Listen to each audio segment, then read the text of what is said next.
your culture is pretty much what is happening within your organization, within your business. So we do focus a lot on branding sometimes. What is your brand story? That's good. That's what's happening external. That's what those outside of your business or your clients get to enjoy or what they perceive of you. But the culture is the other side, is what's happening on the inside.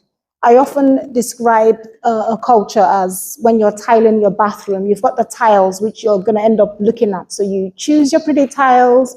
Are they going to be marble? Are they going to be large or small or whatever? You know, you can choose the design because that's what you're going to see. But how much time do you spend on the grout?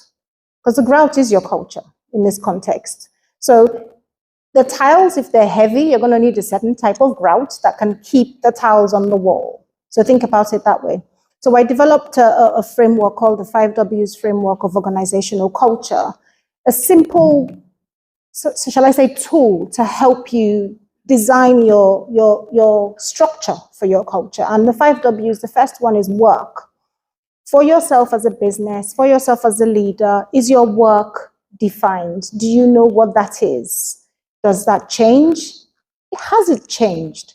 And is it automated? Can you automate? Can you outsource? Little things like that are what you need to think about, especially when you want to scale. When you're in business, those of you in business will know you wear many hats. You're the marketing manager, you're the branding manager, you're the sales manager, you're every manager, you're everything, isn't it? You take the bins out and you bring the money in and you spend the money. But when it's time to scale, you're going to have to define what work you want to do. I don't know if anyone has ever heard of this 80-20 rule, where you outsource, 80 and you do 20, you can do 10 here and 10 at the end. That's another simple way of looking at what work is. After you've looked at your work, you then need to consider the workload. Am I overwhelmed? Have I set boundaries for myself? Am I saying too many yeses or am I saying too many nos? What is important today? What is important next month? What are the priorities we have? So you need to define what that workload is because it will impact your culture. If you end up being overworked and your workload is overwhelming, you might end up with a bad attitude, won't you? It happens to me, maybe not you, but that happens. So bear that in mind. Then the next thing to consider is your workflow. What are the bottlenecks that exist? Do you have tech that isn't aligned with what you're doing? Are people knowing who to report to? So consider what your workflow looks like.